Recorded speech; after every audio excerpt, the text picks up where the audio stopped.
के मार्गदर्शक माननीय न्यायमूर्ति श्री अरुण टंडन जी के नेतृत्व में निश्चित रूप से इस विश्वविद्यालय ने जितनी ख्याति और उपलब्धि प्राप्त किया है वह इलाहाबाद यूनिवर्सिटी के जितने कॉन्स्टिट्यूएंट कॉलेजेस हैं उनमें बहुत कम है। मैं ईमानदारी से बात कह रहा हूँ। जो इंफ्रास्ट्रक्चर जो चीज़ें यहाँ तैयार किया उनके नेतृत्व में उनके मार्गदर्शन में वो तारीफ़ काबिल है। यहाँ की प्राचार्य प्रोफेसर लालिमा सिंह जी बहुत ही डायनेमिक हैं, गतिशील हैं और उनके नेतृत्व में ये महाविद्यालय आगे बढ़ रहा है। डॉक्टर मंजरी शुक्ला हमारी छोटी बहन के समान है और श्रद्धा राय तो हमारी शिष्या भी रही हैं और इसमें सहयोगी भी हैं। शेष जिनका नाम मैं ले सकता हूँ डॉक्टर रचना जी हैं, आदित्य त्रिपाठी जी हैं, अमित सिंह जी हैं और बहुत से अध्यापक बंधु अध्यापिकाएं हैं जिनका नाम मुझे पूरा याद नहीं है, लेकिन आप सब लोगों के प्रति मैं सबसे पहले अपना आभार व्यक्त करता हूँ और इन विद्यार्थियों के प्रति जो बड़ी ही जिज्ञासा से और उत्सुकतावश इस कार्यक्रम को अटेंड करने के लिए उपस्थित हुए हैं। क्योंकि वक्ता और श्रोता दो पक्ष होता है किसी भी व्याख्यान में। मंच पर बैठने वाले लोग सम्मानित किए जाते हैं, पुष्पगुच्छ दिया जाता है, लेकिन अगर कोई श्रोता न रहे तो उसका कोई मतलब नहीं रह जाता। इसलिए मैं सबसे पहले जो श्रोता हैं या प्रश्नकर्ता जो प्रश्न भी पूछ सकते हैं उन लोगों के प्रति आभार व्यक्त करता हूँ। और मैं भी आते समय यही कह रहा था कि बहुत से प्रश्न ऐसे होते हैं, कुछ व्याख्याता या वक्ता प्रश्नों को इनकरेज नहीं करते, लेकिन मेरे विचार से यह एकेडमिक वर्ल्ड के लिए, पढ़ाई लिखाई के लिए बहुत स्वस्थ परंपरा नहीं है। उसको बुरा नहीं मान, यह मानना कि मैं सर्वज्ञ हूँ गलत है। इसलिए कि बहुत से प्रश्न, कोई पहाड़ा क्यों नहीं तुरंत बता दिया जाएगा, बहुत से प्रश्न आपके मन में हैं जिन पर हमने विचार किया है और ऐसे प्रश्न हो सकते हैं जिन पर विचार नहीं किया है। तो जिन पर विचार नहीं किया है, उसका तत्काल उत्तर नहीं मालूम है, ये अध्यापक के लिए भी है, कोई भी अध्यापक हो तो गलत उत्तर नहीं देना चाहिए, विचार करके बताइए। तो विषय, इसके पहले मैं यहाँ पर 2 बार व्याख्यान दे चुका हूँ। एक बार जस्टिस टंडन जी थे जिसमें हमने कांट की नीति 7 बहुत पहले कांटियन एथिक्स पे लेक्चर दिया था और दूसरा एपिस्टेमोलॉजी पे लेक्चर था। ये तीसरा लेक्चर यहाँ का है। तो ये हुआ कि किस पर लेक्चर दिया जाए, तो जो इस समय बर्निंग प्रॉब्लम है नई शिक्षा नीति, जो भी भविष्य के गर्भ में है, फ्यूचर में कैसे इसको लागू करेंगे, कितना सफल होगा, ये अलग बात है। लेकिन हमें इस पर बोलना है कि philosophy of new education policy, नई शिक्षा नीति 2020 के पीछे फिलॉसफी क्या है। यहाँ फिलॉसफी से तात्पर्य कोई रहस्यमय चीज नहीं है, इसके ऑब्जेक्टिव्स क्या है, आइडियल्स क्या है, किस लिए बनाई गई, पहले शिक्षा नीति में क्या गड़बड़ी थी, किसको लागू करना जरूरी है। इन सब बिंदुओं पर हमने सोचा है। मैं कोई फॉर्मल वे में शिक्षा शास्त्री नहीं हूँ, लेकिन हमारे एक बहुत बड़े आचार्य थे प्रोफेसर राम सकल पांडे जी, जो फिलॉसफी ऑफ एजुकेशन पर उनका मैंने कई लेक्चर सुना, उनके कई लेख पढ़े। और फिलॉसफी का तो हर एक विषय थोड़ा लगाव होता है, लेकिन शिक्षा से विशेष लगाव रहता है, विशेष संबंध है शिक्षा से, पॉलिटिकल थॉट से, और साहित्य से, तो साहित्य तो फिलॉसफी ऑफ लिटरेचर है, तो फिलॉसफी ऑफ लाइफ है पूरा। जो आपका साहित्य है वो तो एक प्रकार से जीवन दर्शन है, जीवन को दिशा देने वाली चीज़ है। तो हमारा आज का विषय है philosophy of national education policy 2020, यानी राष्ट्रीय शिक्षा नीति 2020 का दर्शन। सबसे पहले जो मैंने सोचा इस पर कि किसी भी देश की शिक्षा नीति का निर्धारण करने के लिए दो महत्वपूर्ण कारक होते हैं, टू वेरी सिग्निफिकेंट फैक्टर्स। पहला है उस राष्ट्र की, उस देश की जनशक्ति, इसको आप कहते हैं मैन पावर, और प्राकृतिक संपदा या भौतिक संसाधन। आप एजुकेशन पॉलिसी बनाते क्यों हैं? शिक्षा देने का आइडियल लक्ष्य क्या होता है? तो ये देखना पड़ेगा कि हमारे देश की मैन पावर क्या है और भौतिक संपदा क्या है। तो शिक्षा के माध्यम से, जिसको आज सरकार कह रही है स्किल डेवलपमेंट या कौशल विकास, शिक्षा के माध्यम से कौशल विकास, स्किल डेवलपमेंट के द्वारा देश के भू भौतिक संसाधनों का उपयोग, उपभोग या दोहन इस प्रकार किया जाए कि हमारा लोक कल्याणकारी विकास का स्वरूप भी गतिशील रहे और समेकित विकास भी बाधित न हो। सस्टेनेबल डेवलपमेंट से कहते हैं। भौतिक संसाधनों का ऐसा उपभोग नहीं होना चाहिए कि भविष्य की पीढ़ियों के लिए कुछ बचेगी या वर्तमान समय कोई समस्या पैदा हो जाए। अभी आप अखबारों में पढ़े होंगे जोशी मठ, वहां पर हम 2019 में बद्रीनाथ गए थे, बद्रीनाथ की यात्रा पर गए थे, तो देखा कितनी बड़ी बड़ी मशीनें लगा करके पहाड़ को काटा जा रहा है, तोड़ा जा रहा है। उसी समय 3-4 लोग थे, तो हमने इस पर चिंता व्यक्त की कि ठीक नहीं हो रहा है। सड़क बनाई कि जिस ढंग से यहाँ पर संयंत्र लगा बड़े बड़े लगा रहे हैं, पहाड़ों को तोड़ा जा रहा है, ये भूस्खलन खतरा इससे पैदा होगा, भूकंप का खतरा पैदा होगा। तो इस पर ध्यान देना पड़ेगा। शिक्षा नीति के अंतर्गत भौतिक संसाधनों का दोहन ये कौन बताएगा आपको? शिक्षा ही बताएगी। तो एक चीज तो ये ध्यान में रखना होगा, चाहे वो भारत का शिक्षा मॉडल हो, चाहे यूरोप और अमेरिका का हो, वहां का शिक्षा मॉडल वहां के भूभौतिक संसाधनों और मैन पावर के अनुसार बनाया जाएगा। हमारा शिक्षा का ढांचा, शिक्षा नीति में ये कारक कि man power and natural resources का उपयोग कैसे किया जाए, ये महत्वपूर्ण चीज है। दूसरी महत्वपूर्ण चीज है जो हर एक देश की कुछ वो भी अलग होगी, सांस्कृतिक विरासत और राष्ट्रीय चरित्र, कल्चरल हेरिटेज, ये भी शिक्षा में आना चाहिए। यहाँ का साहित्य, संगीत, कला, दर्शन, धर्म, जन मनोविज्ञान, ह्यूमन साइकोलॉजी, यहाँ के लोग कैसे, उसको भी ध्यान में रखा जाता है जब शिक्षा नीतियों का निर्धारण किया जाता है। इसीलिए जो शिक्षा की नीति यूरोप और अमेरिका के लिए उपयुक्त है, ये आवश्यक नहीं है कि हमारे देश के लिए भी उपयोगी हो। उनसे जो उपयोगी बातें हैं वो ग्रहण की जानी चाहिए, उससे हम बच नहीं सकते हैं। लेकिन ये देखना पड़ेगा कि हमारे देश की क्लाइमेट, सोसाइटी, कल्चर, भाषा कैसी है। आप अपने देश के बारे में जैसे दुनिया के प्रमुख 8 धर्म हैं, उन 8 धर्मों को मानने वाले लोग भारत में रहते हैं और शांतिपूर्वक रह रहे हैं, शताब्दियों से रह रहे हैं। आप देखें, सनातन वैदिक धर्म से हिंदू धर्म कहते हैं, इस्लाम, क्रिश्चियन, पारसी, कम या अधिक मात्रा में सभी रहते हैं। और 4 धर्मों की तो भारत कर्मभूमि जन्मभूमि भी है, बौद्ध, जैन और सिख, हिंदू धर्म। तो सभी धर्मों को मानने वाले लोग हैं। तो जो शिक्षा का नीति बनाएंगे तो देखना पड़ेगा कि नैतिक मान्यताएं, दार्शनिक मान्यताएं समावेशी हो, सबको साथ लेकर चल सकें, समन्वयकारी हो।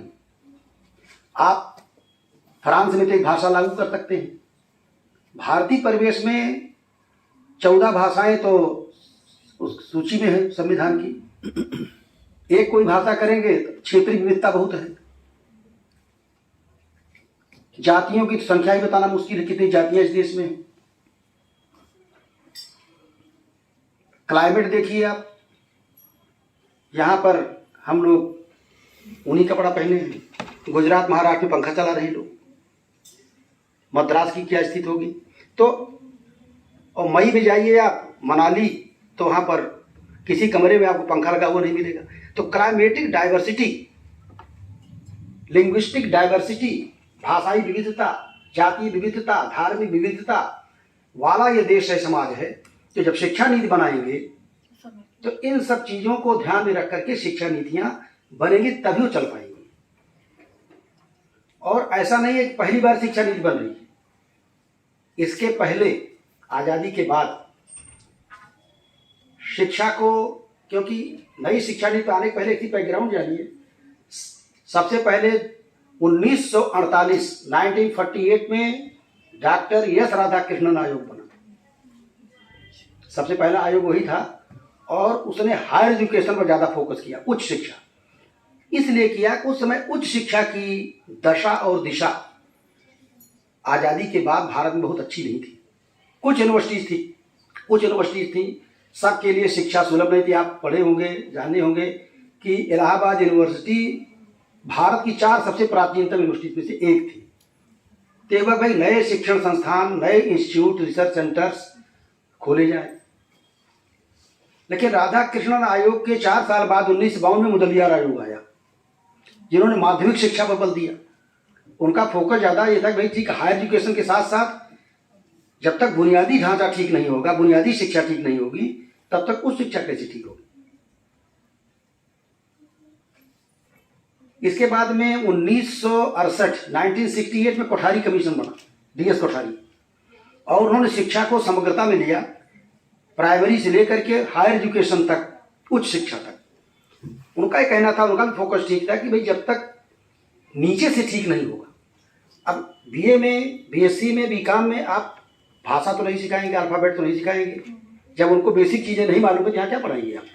तो बुनियादी शिक्षा भी ठीक होना जरूरी है। 1986 में श्री राजीव गांधी के नेतृत्व में शिक्षा नीति बनी।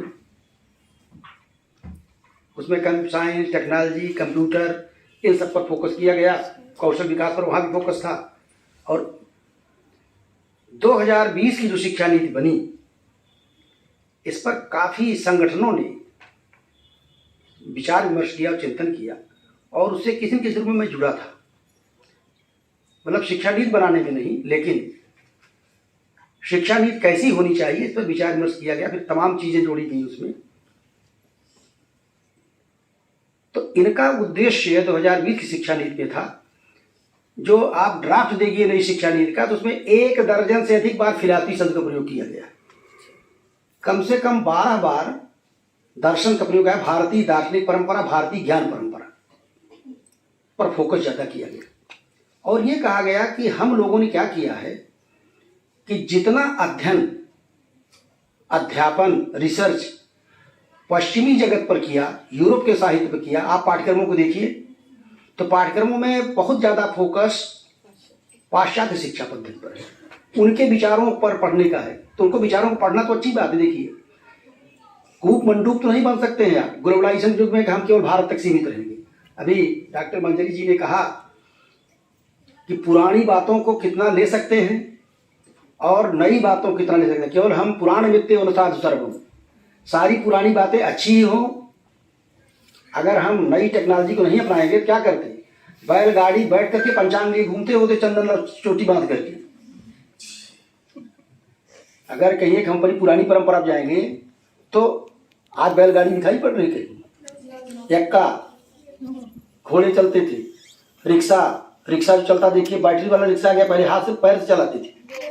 तो इस युग के अनुसार परिवर्तन तो अवश्य भावी है और बिल्कुल अडॉप्ट करना चाहिए, नहीं खत्म हो जाएंगे। लेकिन कुछ मूल्य, कुछ वैल्यूज इटर्नल होते हैं, उनको खत्म नहीं कर सकते आप। कुछ वैल्यूज, कुछ सिद्धांत, कुछ मूल्य, इसलिए मूल्यपरक शिक्षा में ज्यादा बल दिया गया। अब हमने अभी तो पृष्ठभूमि आपको बताया इसकी। अब एक फिलॉसफी क्या इसकी है।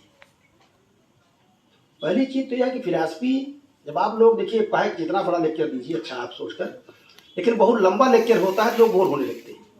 इसलिए आप हमको जब उबरने लगेगा थोड़ा हिंट कर दीजिएगा, मैं संक्षेप में समाहार कर दूंगा। बहरहाल अभी तो शुरुआत है। शिक्षा को कैसे आप शिक्षा नीति बनाएंगे? शिक्षा किसके लिए? शिक्षा का मूल जो केंद्र है वो मनुष्य है।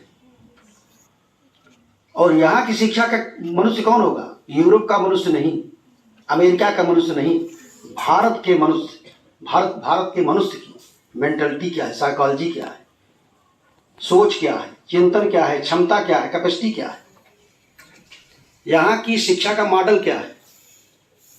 आप जो पश्चिमी मॉडल से प्रभावित लोग हैं वो स्टूडेंट और टीचर साथ साथ सिगरेट पीते हैं, यहाँ ऐसा चलेगा क्या? चलना भी नहीं चाहिए।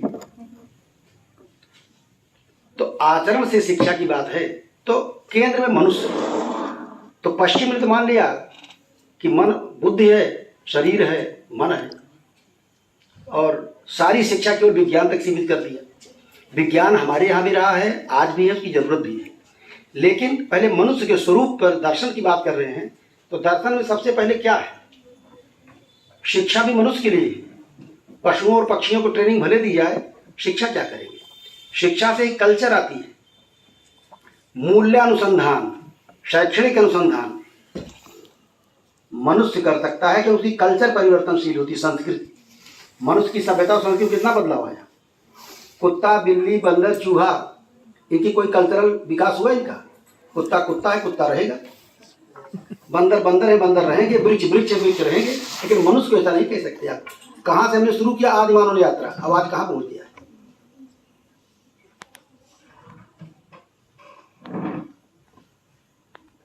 तो मनुष्य के जीवन के भारतीय दार्शनिक परंपरा में जो शिक्षा नीति में समाहित किया गया, 4 पक्ष हैं, 4 आयाम हैं। पहला है भौतिक पक्ष। पश्चिम के लोगों ने यह आरोप लगाया कि भारतीय परंपरा में तो केवल वैराग्यवाद है, संन्यासवाद है और लौकिक जीवन की उपेक्षा की गई है। ऐसा नहीं है। आरोप 2 दृष्टियों से है। एक तो गलत समझ के कारण है और दूसरे ना समझ के कारण है, मिसअंडरस्टैंडिंग, और जानबूझकर भी लगाए जाते हैं कभी कभी। तो पहला है आपका शरीर और मन, psycho physical structure of human being. मनुष्य की मनोवैज्ञानिक और शारीरिक संरचना जब तक स्वस्थ नहीं होगी तब तक अच्छी शिक्षा नहीं प्राप्त कर सकते।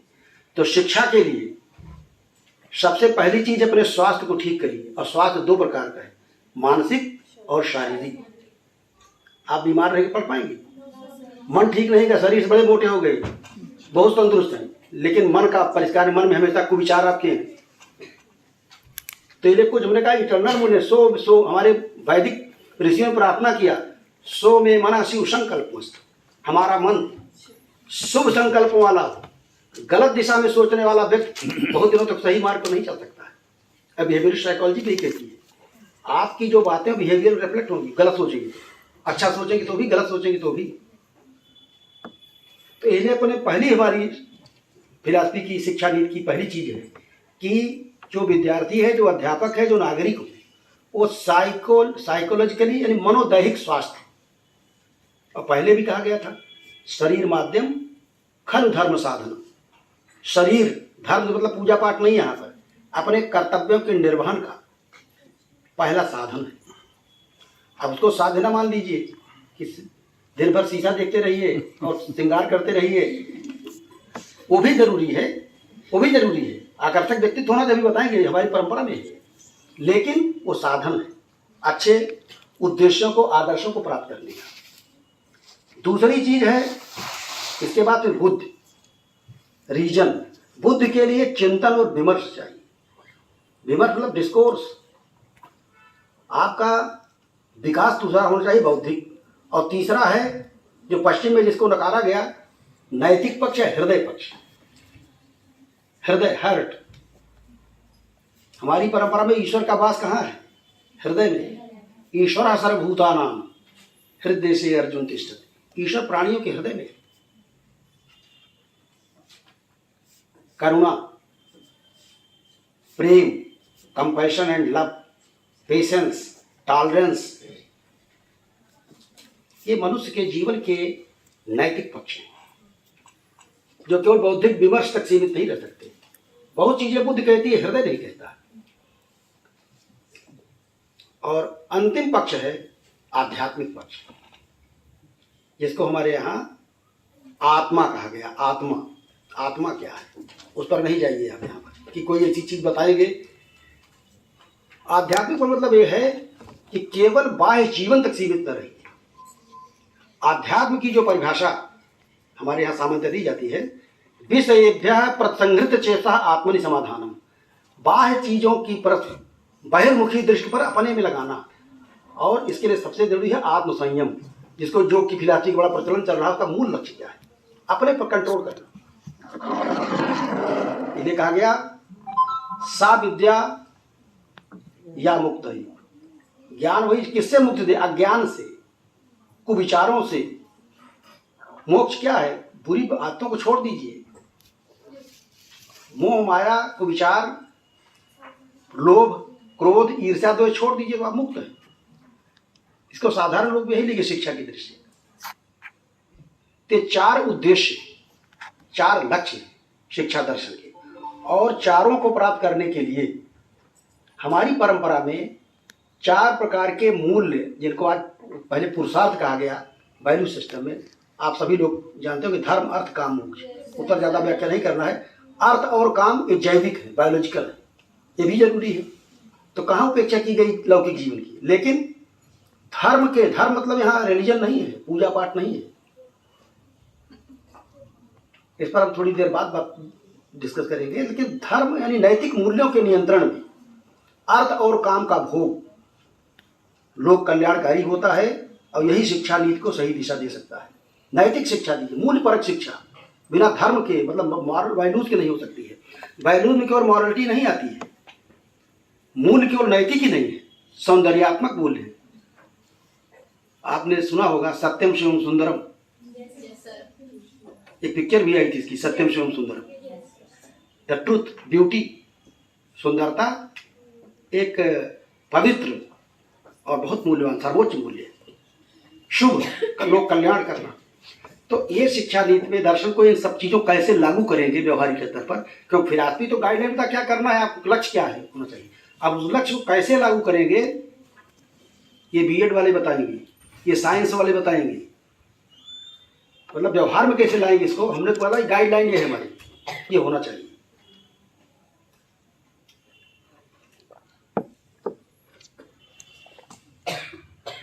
तो ये शिक्षा दर्शन में, दर्शन से मतलब यहां शिक्षा को उसकी समग्रता में देखना, टोटलिटी में। शिक्षा नीति लोक नीति से अलग नहीं हो सकती है। शिक्षा नीति का संबंध किससे है? सामाजिक जीवन से। शिक्षा किसके लिए? समाज के लिए। समाज को राजनीति से अलग नहीं कर सकते हैं। शिक्षा नीति, लोक नीति, राजनीति और अर्थनीति, आर्थिक व्यवस्था। आप देखिए सारा चीज इकोनॉमिक डेवलपमेंट पर ही सारी दुनिया संचालित हो रही, ग्लोबलाइजेशन में। इसलिए आर्थिक उपलब्धियां भी आवश्यक है। तो शिक्षा को उसकी समग्रता में देखना ही शिक्षा का दर्शन है। अब जो नई शिक्षा नीति आई, इसमें 10+2, उस पर ज्यादा नहीं, उसके मॉडल को बदल करके 5+3+3+4 ये मॉडल लाया गया। और वो तो बहुत डिटेल में है उसकी, तो आप सभी लोग को व्यवहारिक ज्ञान उसका है भी। लेकिन बेसिक बात ये आई कि इसमें 5 उन्होंने माना कि उच्च शिक्षा के लिए एक उच्च शिक्षा आयोग, रिसर्च आयोग, हायर रिसर्च एजुकेशन रिसर्च आयोग कुछ बनाने की बात है कि मतलब क्वालिटी एजुकेशन के लिए। और कहा गया कि इस शिक्षा के 5 स्तंभ हैं, 5 पिलर्स। पहली लक्ष्य है एक्सेसिबल टू ऑल, सबके लिए सुलभ होना चाहिए। क्योंकि हमारा 140 करोड़ की अगर आबादी है तो सबको शिक्षा मिलनी चाहिए। दूसरा फोकस है कि सबके लिए सुलभ कैसे होगी, तो उसमें इक्विटी, दूसरा पॉइंट है इक्विटी का मतलब समानता। इसमें 3 पक्ष महत्वपूर्ण होंगे। एक आपका परिवार यानी अभिभावक, क्योंकि 24 घंटे में कितने देर आप परिवार के साथ रहते हैं, कितने देर स्कूल में रहते हैं, शिक्षक और विद्यार्थी, तीनों को ध्यान रखना पड़ेगा। यहाँ पर विद्यार्थियों पर फोकस ज़्यादा किया गया है, इसलिए आप देखे होंगे आया होगा फीडबैक लेने के लिए विद्यार्थियों से। तीसरी चीज़ है क्वालिटी एजुकेशन, जिस पर भी हम लोग चर्चा कर रहे थे। इसका थोड़ा सा टीचिंग कम हो रही है, क्लासेस में अटेंडेंस भी कमा रही है, लड़की कमा रहे हैं, तो क्वालिटी एजुकेशन कैसे देंगे, समय कम मिल रहा है पढ़ाने के लिए। जो सेमेस्टर सिस्टम है, इससे इसको कैसे एडजस्ट करें क्वालिटी एजुकेशन के साथ, इस पर भी काफ़ी होमवर्क करने की जरूरत होगी। क्वालिटी तो एसेसिबिलिटी और इक्विटी, और तीसरा क्वालिटी, और चौथी चीज़ है अफोर्डेबिलिटी, किफ़ायती हो। तो सब बहुत ज़्यादा पैसा खर्च नहीं कर सकते हैं। हमारे पब्लिक सेक्टर जो स्कूल्स हों, सरकारी स्कूल हों, उसमें इंफ्रास्ट्रक्चर, अच्छे टीचर्स की नियुक्ति, ये सब बहुत ज़रूरी चीज़ है कि प्राइवेट लोग कम भागे लोग। और 5वीं चीज़ है अकाउंटेबिलिटी, जवाबदेही, दायित्व बोध। वो जवाबदेही अध्यापक की भी है, गार्जियन की भी है और विद्यार्थियों की भी। ये 5 स्तंभ माने गए हैं शिक्षा। और इसमें यह कहा गया कि पंचवर्षीय योजनाओं के माध्यम से, देखिए पंचवर्षीय योजनाएं खत्म की गई नई शिक्षा नीति में कि पहले ही। पंचवर्षीय योजनाओं में आर्थिक विकास का, भौतिक विकास का ढांचा तो चुना गया, मॉडल, लेकिन उसके विकास में बाधाएं क्यों आई? क्योंकि हमारा जो सबसे बड़ी क्राइसिस मुझे अगर पूछा जाए, कहा जाए तो राष्ट्रीय चरित्र है, भ्रष्टाचार है, चारित्रिक पतन है। ये बहुत बड़ी समस्या है, क्योंकि हमने मूल्यपरक शिक्षा के लिए कोई योजना नहीं बनाई ठीक से। कुछ औपचारिकताएं जरूर की गई, लेकिन केवल योजना बनाने से, पाठ्यक्रमों में रख देने से तो चरित्र निर्माण नहीं होगा। वो परिवार से और परिवेश से, शिक्षण संस्थानों से कि विद्यार्थी, आपकी गलती ज़्यादा नहीं मानी जाएगी, क्योंकि इसलिए शिक्षा का जो मॉडल है उसमें स्टूडेंट ओरिएंटेड है, छात्रों की तरफ फोकस है। आपकी क्या गलती? छात्र तो जो है वो कच्चा घड़ा है, उसको जिधर ठोक दिए सो जाएगा। अगर हम आपको मिसगाइड करेंगे, अच्छी नसीहत और संस्कार नहीं देंगे, कैसे आगे बढ़ेंगे आप? इसलिए गार्जियन, समाज और शिक्षक दोनों की महत्वपूर्ण भूमिका है। तो इसके लिए मूल्यपरक शिक्षा पर फोकस किया गया।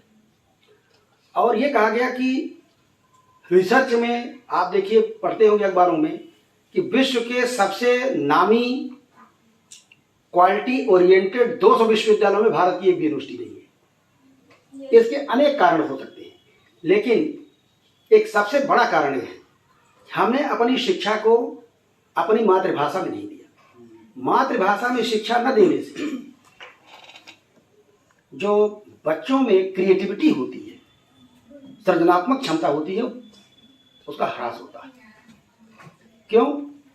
अच्छा, अब ये कहा जा रहा है कि विदेशी भाषाओं का अनुवाद हिंदी में या भारतीय भाषाओं में कराइए, लेकिन जब तक मातृभाषा में शिक्षा नहीं होगी तब तक चाहे जितना अनुवाद करिए, बहुत चीजें का अनुवाद हो ही नहीं सकता है। अभी हम चर्चा कर रहे थे पर जैसे धर्म की बात हमने किया, धर्म का मतलब रिलीजन नहीं, मजहब नहीं। धर्म जो संस्कृत शब्द है, उस धर्म का क्या अर्थ है, उसका अनुवाद कैसे करेंगे किसी भाषा में, इंग्लिश में क्या कहेंगे उसको। कुछ लोगों ने वर्चू अनुवाद किया, वर्चू, लेकिन वर्चू एक धर्म हो सकता है, लेकिन धर्म का संपूर्ण डिनोटेशन या कोनोटेशन उसके द्वारा नहीं हो पाता है। रिलीजन, धर्म के अंदर रिलीजन आ सकता है, लेकिन धर्म केवल रिलीजन नहीं, केवल मजहबी परंपरा नहीं है, केवल उपासना पद्धति नहीं, केवल पूजा नमाज नहीं है। धर्म के अनुरूप डॉक्टर संपूर्णानंद का एक परिलेख पढ़ रहा था धर्म पर, तो उन्होंने कहा दुनिया की किसी भाषा में धर्म का हूबहू कोई शब्द नहीं पड़ेगा। प्रोफेसर गोविंद चंद्र पांडे जी थे, बहुत बड़े कल तक, उन्होंने लिखा है कि धर्म का एक अनुवाद नहीं कर सकते हैं, लेकिन जर्मन में एक शब्द हेगल ने प्रयोग किया है, जिद्द शिकायत, जर्मन शब्द है जिद्द शिकायत, जिसका अर्थ होता है हिंदी में संस्थागत शील, संस्थागत शील, शील धर्म के अनुरूप ये शब्द आता है। सर ओरिजिनल वर्ड क्या है? जितल शिकायत, जितनी शिकायत जर्मन शब्द है, दोनों का धर्म से मिलता जुलता है। अब फिलॉसफी के दो हमारे यहाँ बहुत अच्छे स्कॉलर हैं यहाँ पर। नॉलेज शब्द है, नॉलेज के अनुसार हिंदी में क्या करेंगे आप? ज्ञान, बिल्कुल ठीक है, लेकिन क्या सही अनुवाद है फिलॉसफी के लिए नॉलेज का? भारतीय दर्शन में, भारतीय परंपरा में सत्य ज्ञान और सत्य ज्ञान दोनों प्रयोग किया जाता है। आप न्यायिक वैशेषिक को पढ़िए तो सत्य ज्ञान यानी ट्रू कॉग्निशन, नॉलेज मतलब वहाँ कॉग्निशन है, संज्ञान, और फाल्स कॉग्निशन। लेकिन अंग्रेजी में नॉलेज शब्द के पहले फाल्स एडजेक्टिव लगाना कंट्राडिक्शन माना जाता है। नॉलेज फाल्स हो ही नहीं सकता है, ज्ञान तो फाल्स हो सकता है, कैसे अनुवाद करेंगे? तो अपनी भाषा को समझना, अपनी भाषा में शिक्षा कितनी महत्वपूर्ण है, उसका अनुवाद कुछ professor BK Matilal, professor Sangamlal Pandey ने कहा है प्रमा। नॉलेज का सही ट्रांसलेशन प्रमा होना चाहिए। प्रमा माने प्रामाणिक ज्ञान, ट्रू नॉलेज, जस्टिफाइड नॉलेज, जो भी कहिए, हम उस पर नहीं आना चाहते। लेकिन अब आपको और बता रहे अनुवाद की प्रॉब्लम।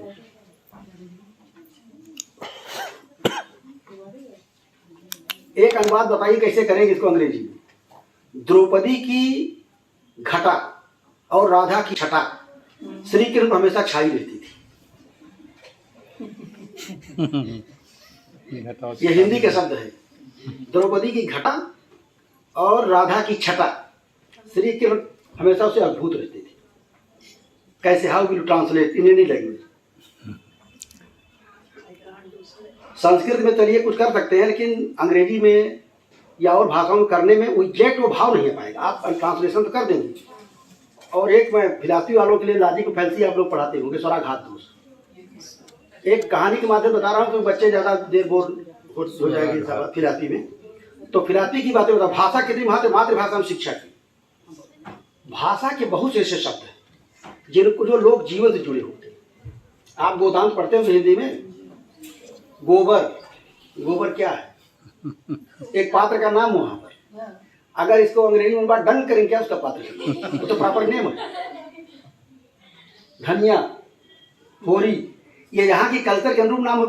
उनके साथ अत्याचार होता था, दलित थे, पिछड़े थे, जो भी कहिए उनको, तो उनको इस प्रकार के नाम गाँव रख दिए गए यहाँ की कल्चर में। और एक इसी को फोकस करने के लिए कैसे लोग जीवन से शब्दों का परिचय होता है। वो केवल एक शब्द नहीं है, आपकी कल्चर, इसे language is form of life. भाषा जीवन का एक रूप है और बहुत जटिल होती है, उसको समझना इतना आसान नहीं होता है।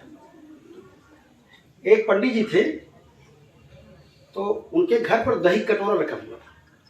एक कौवा जो है, कौवा बहुत ही दुष्ट पक्षी होता है, कहा जाता है ऐसा। वो कटोरा पर टोंट मारकर या उनकी बूढ़ी उड़ी लेकर भगा कुछ, और उसको पंडिताइन ने ऐसा पत्थर मारा कि मर गया कौवा। को मारा, बाई चांस लग गया, मर गया कौवा। तो किसी ने, आप लोग बहुत दुख न व्यक्त करिए, क्यों कहानी मतलब समझाने के लिए। किसी ने देखा कौवा को, मरा हुआ कौवा देखा, तो एक व्यक्ति ने कहा, काग दही के काज ही जीवन व्यर्थ गंवायो। काग दही के काज ही जीवन व्यर्थ गंवायो। आपने सामान्य अर्थ तो वर्बल मीनिंग शाब्दिक अर्थ ही हुआ कि आपने दही के लिए अपना जीवन खत्म कर दिया। एक लेखपाल, जानते हैं लेखपाल? अभी लेखपाल वहां जेल गया कानपुर कुछ घटना करके, उसने बता दिया कि एक कागज पत्थर वही वास्तव तो मतलब कुछ ऑनलाइन हो गया है, कि पहले सब ढोते रहते थे सर। तो लेखपाल ने समझा कि कागज ही के काज ही जीवन, वाक्य वही है, देखिए स्वराघात, एसेंट करिए। उसने समझा कहते हैं कागज के ही काज ही जीवन व्यर्थ गंवायो। जो काम जैसा करता है उसी साइकोलॉजी उसकी होती है। सर मेरे लिए कह रहे हैं कि कागज ढोते ढोते पूरा जीवन अपनी व्यर्थ गंवा दिया। उसी में एक धोबी का गधा खो गया था, वो गधा ढूंढ रहा था, तो उसने समझा कह रहे का गदही के काज जीवन व्यर्थ गंवायो। इसको सर हिंदी में वक्रोक्ति कहते हैं। जो भी कहिए अब आप इसको किसी लैंग्वेज में समझा सकते हैं क्या लोग, क्योंकि लोक जीवन जुड़ा हुआ है। ऐसे लेखपाल, कागज, धोबी, गधा, ये हमारी कल्चर में है। हमें नहीं कहने कि आज वो मतलब कोई जाति भावना से वही बात हो रही है, एक लोक जीवन में जो चीजें पड़ रही है। अच्छा, रामचरितमानस आप पढ़ते हैं, भाषा के क्या महत्व है? तो ये शिक्षा नीति को फोकस की बहुत किया गया है। तो मातृभाषा में शिक्षा दीजिए, चाहे आप मलयालम के हो, चाहे वो कन्नड़ हो, चाहे मद्रासी हो, और सारे स्टेट को आगे अपना अपना पाठ्यक्रम इससे आप दोहराइए।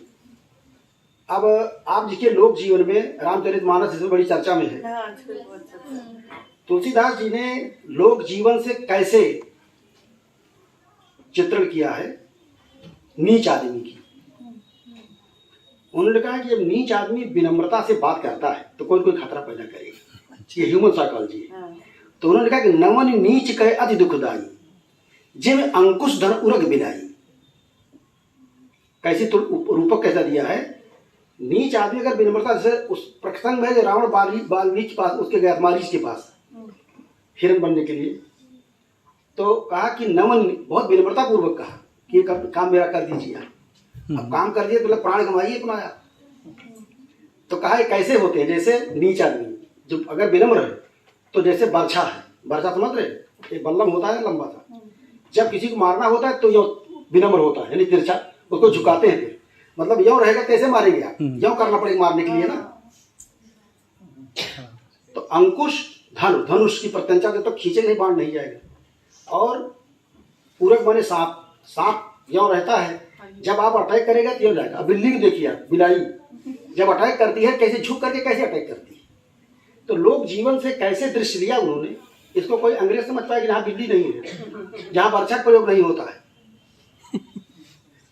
जहाँ सांपों के बारे में इतना स्टडी नहीं की गई है, वो कैसे समझ पाएंगे इसको।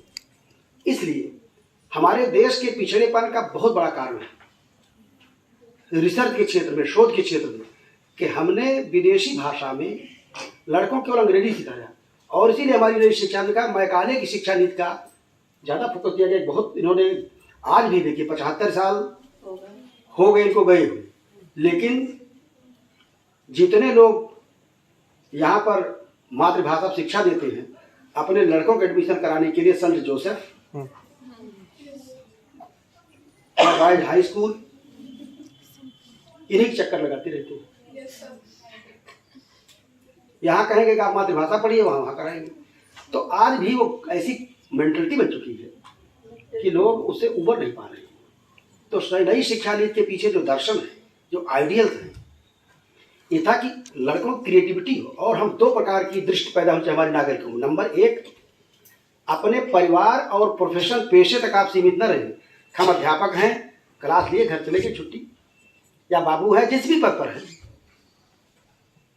आप कि राष्ट्र निर्माण में अपने परिवार और अपने प्रोफेशन के अतिरिक्त what is your contribution for nation building, राष्ट्र निर्माण में आपकी क्या भूमिका है, आप अपनी डायरी रखिए। और राष्ट्र निर्माण की जरूरत है कि वो प्रधानमंत्री राष्ट्र निर्माण करेंगे, राष्ट्र निर्माण हम करेंगे, आप करेंगे। ये तो आज आए हैं, चले जाएंगे, सरकारें आती रहती हैं जाती रहती हैं, राष्ट्र चलता रहता है। तो राष्ट्र निर्माण नागरिकों का दायित्व है। तो इसलिए पहली चीज है कि performing your duties towards profession and family, also do something for nation. अपने परिवार के लिए, नहीं कि परिवार छोड़ दीजिए, परिवार के लिए और अपने पेशे के प्रति, अगर आप किसी भी संस्था से किसी कार्य के लिए आपको पैसा मिल रहा है तो उसके प्रति ईमानदारी से फोकस होना चाहिए। गांधी जी की तमाम बातों में रखा गया है। गांधी कहते थे कि wealth without work is deadly sin. बिना कार्य किए हुए, बिना शिक्षण कार्य किए हुए या मजदूरी जो भी काम करते हैं किए हुए धन लेना बहुत बड़ा पाप है, अनैतिक है। तो एक चीज ये है। दूसरा लक्ष्य है, दूसरी फिलॉसफी इसके पीछे है, आपकी दृष्टि ग्लोबल होनी चाहिए। हमारे सामने 3 प्रकार के चैलेंज हैं।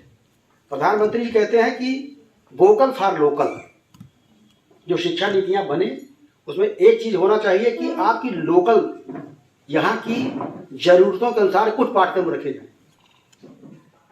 मान लिया कोई यूनिवर्सिटी बलिया में, तो बलिया में जो यूनिवर्सिटी है वहाँ का कुछ पाठ्यक्रम बने, वहाँ के देखिए कि वहाँ कौन से जो युवक वहाँ पर नौकरी करने के लिए भोपाल, दिल्ली और बॉम्बे भाग रहे हैं, वहाँ क्या मिल सकता है। एग्रीकल्चर है,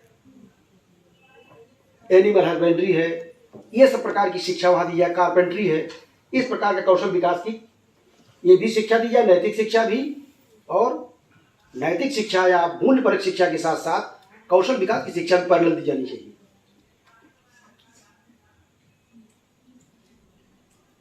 दूसरी बात, आपके सामने शिक्षण संस्थानों को का दायित्व राष्ट्र के प्रति है, तो राष्ट्रीय चुनौतियां क्या है, नेशनल चैलेंजेस क्या है, राष्ट्र की समस्याओं को कैसे टैकल करेंगे आप।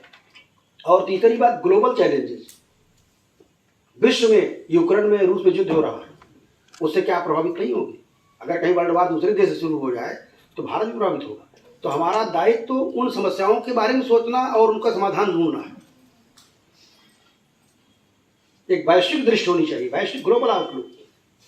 हमारी ऐसा नहीं कोई नई चीज हम कह रहे हैं, पुरानी परंपरा बलधौ कुटुंबकम, हमारा दर्शन क्या है, हमारी कल्चर का मूल मोटो क्या है, बलधौ कुटुंबकम, पूरा विश्व ही एक परिवार है।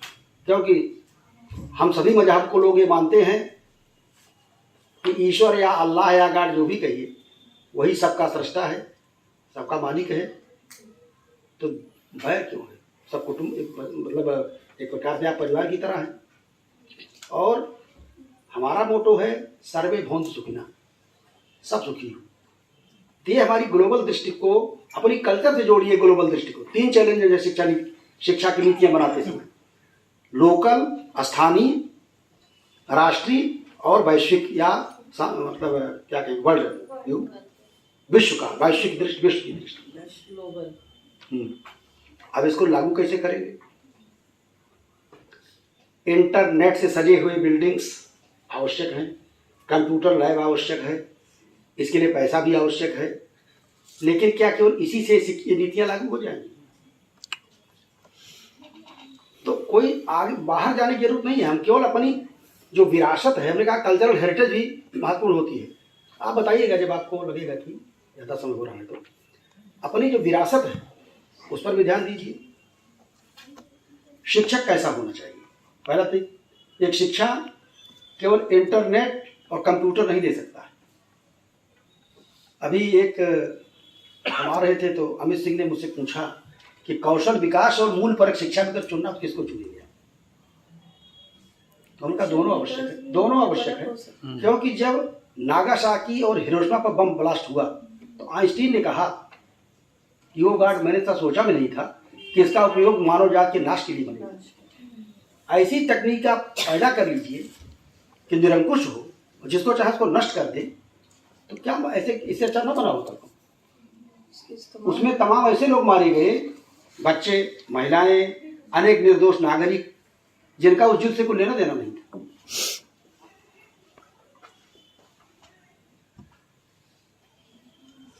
अभी देखिए मूल पर से क्या, अभी कानपुर में बुलडोजर चलाकर एक महिला और उसकी बेटी को जिंदा जला दिया, मार दिया गया। जो वहां का एसडीएम था उसको कोई शिक्षा इस प्रकार मिलनी चाहिए, दरोगा को, एसडीएम को, जो भी जिम्मेदार लोग, प्रशासन के लोग थे। इसके लिए सरकार और प्रधानमंत्री थोड़ा आपको कहे तो क्या कह दिए, कानून का सहारा लेना चाहिए था। अगर थोड़ा भी वैल्यू की बात होती तो वैल्यू सेंस ऑफ वैल्यू होता था, करते हो। तो इसलिए मूल्यपरक शिक्षा, नैतिक शिक्षा के बिना अगर आप शिक्षा कहते हैं तो knowledge without character is deadly sin, चरित्रहीन ज्ञान बहुत बड़ा पाप है। रावण से बड़ा ज्ञानी कौन था? लेकिन चारित्रिक पतन ने, क्या कोई रावण पर लड़के का नाम रखता है? रावण कुंभकर्ण कोई नाम रखता है? ज्ञानी बहुत बड़े थे, चरित्र ठीक नहीं था, मूल्यपरक शिक्षा उनको नहीं मिली, अच्छे खानदान में पैदा हुए थे। मैं एक फोकस कर रहा हूं माइथोलॉजी पर, आपको मूल्यपरक शिक्षा के बारे में बात करनी है। शिक्षक कैसा होना चाहिए? सबसे बड़ी चीज है कि अध्यापकों की नियुक्तियों के मानक क्या होने चाहिए। कम ज्ञान वाला व्यक्ति अगर चरित्रवान है तो अच्छी शिक्षा देगा, और अधिक ज्ञानी व्यक्ति जिसकी बुद्धि केवल धूर्तता सिखाती है, बहुत शार्प होगा। अभी कोई कह रहा था विद्या विवादाय धर्म मदाय शक्ति परेशान पर पीड़ाय खलस साधो और विपरीत में तब ज्ञान आय दानाय चरक्षणाय। दुष्ट को विद्या मिल जाएगी तो कुतर्क करेगा, और ज्ञानी मिल जाएगी तो किसी को बताएगा, धन मिलेगा तो उसका दुरुपयोग करेगा, भले आदमी मिलेगी तो दान करेगा, मदद करेगा, पावर आपको मिल जाएगी तो प्रताड़ित करेंगे लोगों को, दुष्ट है तो, और सज्जन है तो रक्षा करेगा। तो इसलिए मूल्य इसीलिए जरूरत इसकी है। शिक्षक कैसा होना चाहिए? हमारे यजुर्वेद में आया है। शिक्षक के लिए एक एक शब्द ध्यान दीजिएगा, प्रतीकात्मक है। कहा गया यमः, वरुणः, सोमः, औषधयः, पयः, 5 शब्द है। 5 में शिक्षक के सारे गुण बताया गया है। जो गुरुकुल वाली परंपरा थी उसमें कैसे होना चाहिए शिक्षक को। पहला है यमः। यम किसका प्रतीक है? यमराज किसके प्रतीक है हिंदू पैथोलॉजी में? मृत्यु। किसकी मृत्यु? का दुर्गुणों की मृत्यु। शिक्षक ऐसा होना चाहिए जो छात्रों के दुर्गुणों को नष्ट कर दे, डांट कर, फटकार कर। अब ये आधुनिक शिक्षा का प्रभाव है कि अगर आपको डांट दिया तो आप हैरेसमेंट का आरोप लगा देंगे और लड़की है तो बड़ा आरोप लगेगा। ये पहले ऐसा होता नहीं था। शिक्षक कितना दंड देते सारे लोगों को, क्योंकि उसका इंटेंशन बुरा नहीं होता है। आपने कोई दुर्गुण डांट दिया गया तो शिक्षक को अपने विद्यार्थियों के दुर्गुण दूर करने के जमराज की तरह होना चाहिए, मृत्यु की तरह होना चाहिए, नष्ट कर दे। पहली चीज आपके दुर्गुण का साइको फिजिकल प्योरिफिकेशन, मनोदैहिक शुद्धिकरण होना चाहिए। और उसके लिए हमें स्वयं भी, जब तक हमारा चरित्र ठीक नहीं हो, हम आप कैसे ठीक करेंगे? तो यमः। दूसरा है वरुणः। वरुण किसका देवता है? अनुशासन का, डिसिप्लिन। आपके प्राक्टर जो ड्यूटी करते हैं यहाँ पर तो उनका क्या होना चाहिए? वो किस लिए बनाया जाता है? कॉलेज के अनुशासन ठीक करने के लिए। अनुशासन का क्या आता है? आप लूज टाक कहीं कर रहे हैं, गलत दिशा में बैठे हैं, कुछ इधर उधर हरकत कर रहे हैं, अनुशासनहीनता, मतलब कुछ ऐसा चीज कर रहे हैं जो कॉलेज के डिकोरम के खिलाफ, तो उस पर आपको डांट फटकार लगाते हैं, नोटिस देते हैं, गार्जियन बुलाते हैं, समझाते हैं। ऐसा भी नहीं होना चाहिए प्राक्टर कि निकाल दें उसको, सुधारात्मक रिफॉर्मेटिव हमारा उद्देश्य, आपको ठीक करके। तीसरी चीज है सोमा। सोम आकर्षक व्यक्तित्व। ये भी बताइए, ऐसा नहीं कहें क्या आपका व्यक्तित्व आकर्षक बनाना चाहिए। अध्यापक की भी ड्यूटी है। हैंडसम या ब्यूटीफुल के लिए क्या क्या क्वालिटीज होनी चाहिए? स्वास्थ्य हो, मन हो और वेशभूषा मतलब मर्यादा के अनुरूप हो, स्वस्थ हो, व्यायाम करिए, जो भी करिए स्वास्थ्य के लिए, जो भी आकर्षक व्यक्तित्व बनाने के लिए जो भी उपाय है वो बिल्कुल किया जाना चाहिए। शिक्षक को गाइडलाइन बनानी चाहिए।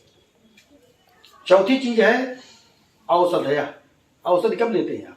अपनी शारीरिक और बौद्धिक क्षमता को बढ़ाने के लिए लेते हैं। तो शिक्षक ऐसे ज्ञान अर्जन के, ऐसे ज्ञान के द्वारा, ऐसी एजुकेशन के द्वारा छात्रों की शारीरिक, भौतिक और मानसिक क्षमता में वृद्धि करें। और अंतिम चीज है पाया। पाया माने दूध। दूध किस लिए लेते हैं? नवाचार, कौशल विकास, आज की भाषा में कहें। और कुछ अतिरिक्त चीजों को बताना चाहिए। ये तो हमने बता दिया आपको, आपको दीक्षांत समारोह में बता दिया गया, डिग्री दे दी गई, लेकिन कुछ चीजें जीवन मूल्य होते हैं जो यहाँ नहीं, क्लास में नहीं पढ़ाई जाती। नवाचार, कौशल विकास, आगे की जीवन यात्रा कैसे करेंगे। और आज भी दीक्षांत समारोहों में चाहे जितना आधुनिक हुआ हो, तैत्रीय उपनिषद के इस वाक्य को पढ़ा जाता है, मातृदेवो भव, पितृदेवो भव, आचार्य देवो भव, अतिथि देवो भव, या सत्यम वद, धर्मम चर्य, सारी बातें हमारी परंपरा से इटर्नल ट्रूथ हैं। इनको थोड़ी बदल देंगे, चाहे इतनी टेक्नोलॉजी बदल जाए, ये तो रहना ही चाहिए। तो इस प्रकार के शिक्षक की नियुक्तियों के मानक कभी कोई कॉम्प्रोमाइज नहीं करना चाहिए। उस पर अच्छे शिक्षक होने चाहिए, उनका ज्ञान, सूक्ष्म ज्ञान होना चाहिए अपने विषय का, और अच्छा आचरण होना चाहिए। क्योंकि विद्यार्थी अपने शिक्षक से, मूल पर शिक्षा की बात आती है, कहाँ सीखते हैं उसको? केवल क्लास पढ़ाने सीख जाएंगे? अपने माँ बाप से सीखते हैं सबसे पहले चीज। इसलिए माता को प्रथम गुरु कहा गया है। जो आप उनसे सीखते हैं उसका आपके जो उनका व्यवहार होता है, उनका विचार होता है, उनका आचरण होता है, उनका प्रभाव उनके बच्चों पर पड़ता है। इसी प्रकार से शिक्षक से केवल आप ज्ञान नहीं सीखते, अपने आइडियल शिक्षक की आप नकल करते हैं। आइडियल शिक्षक की लोग नकल करते हैं। तो शिक्षा एक होती है एजुकेशन ऑफ ब्रेन, जिसे फॉर्मल एजुकेशन कहा जाता है, औपचारिक शिक्षा। दूसरा है एजुकेशन ऑफ सेंसिबिलिटी, संवेदनशील कैसे बनेंगे आप। उसके लिए करुणा, प्रेम, दया, धैर्य, टॉलरेंस, सहनशीलता, ये सारी चीजें आपको अपने परिवार से, अभिभावक भी एक नई शिक्षा नीति बनाया गया कि अपने अभिभावक भी एक महत्वपूर्ण घटक है नई शिक्षा नीति में, और दूसरा अध्यापक। अध्यापक से केवल विचार ही नहीं, आचार भी सीखते हैं। और हमारी परंपरा में शिक्षक के लिए, शिक्षा के लिए 3 विधियां हैं। वैदिक परंपरा में फिलॉसफिकली, और फिलॉसफी ऑफ एजुकेशन में आप लोग यहाँ भी पढ़ाते होंगे, फिलॉसफी वाले सब जानते हैं, श्रवण मनन और निधिध्यासन, 3 विधियां। इसका प्रयोग यहाँ भी आप कर सकते हैं। श्रवण क्या है? इस कान से सुनिए, इस कान से निकाल दीजिए, श्रवण नहीं है। अटेंटिवली लिसन, अटेंटिवली हियर, ध्यान पूर्वक बातों को शिक्षकों की सुनिए आप। नहीं तो शिक्षक क्या करेगा? हम क्लास यहाँ ले रहे हैं, मन आप कहीं दूसरी जगह है, तो कैसे सीखेंगे? एलियस योग की शिक्षा जो दी जाती है, ध्यान को एकाग्र कैसे करेंगे? इसमें आपकी गलती ज़्यादा नहीं होती है। जब अर्जुन के सामने प्रश्न था, श्री कृष्ण ने कहा कि भाई आप जो मोहग्रस्त हो रहे हैं, इसके लिए आत्म संयम करिए।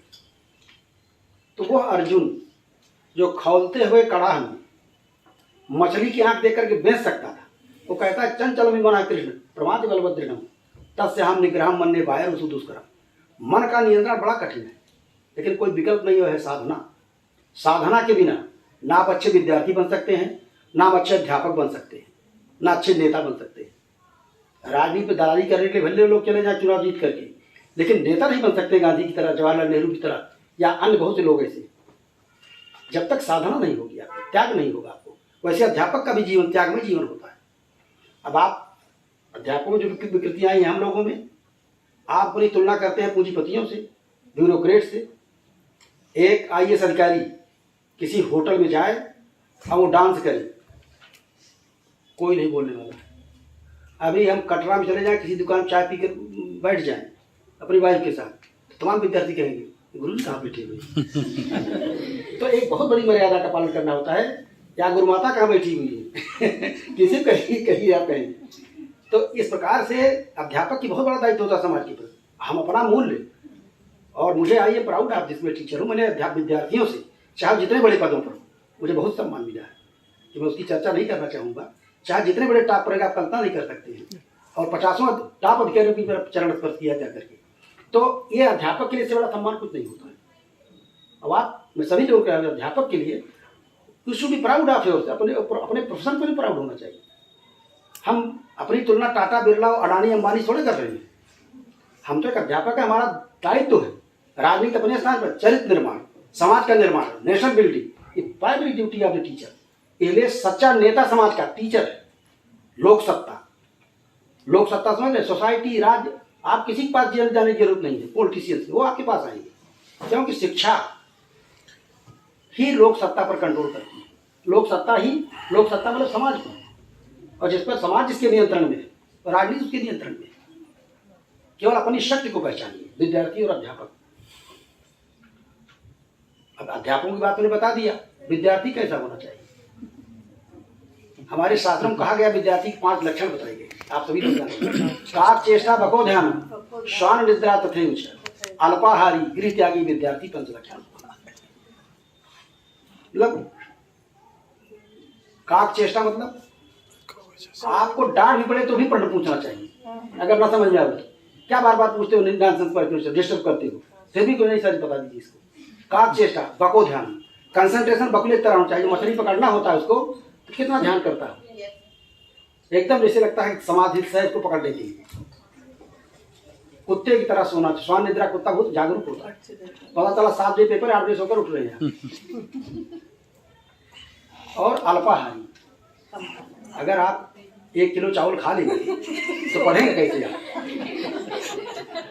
अल्पाहारी मतलब इतना कम ना खाइए कि आपको न्यूट्रिशन मिले, ताकत मिले। और गृह त्यागी, घर के पर बहुत मोह नहीं होना चाहिए विद्यार्थी जीवन में, कि जरा डांट दिया गया अपनी माँ के पास भाग रहे, पिता के भाग रहे, शिकायत करके भाग रहे, घर नहीं रहना चाहते, तो त्याग होना चाहिए सब विद्यार्थी के लिए। जरूरत, टीचर क्या करेगा जब आप ये गुण नहीं आएगी।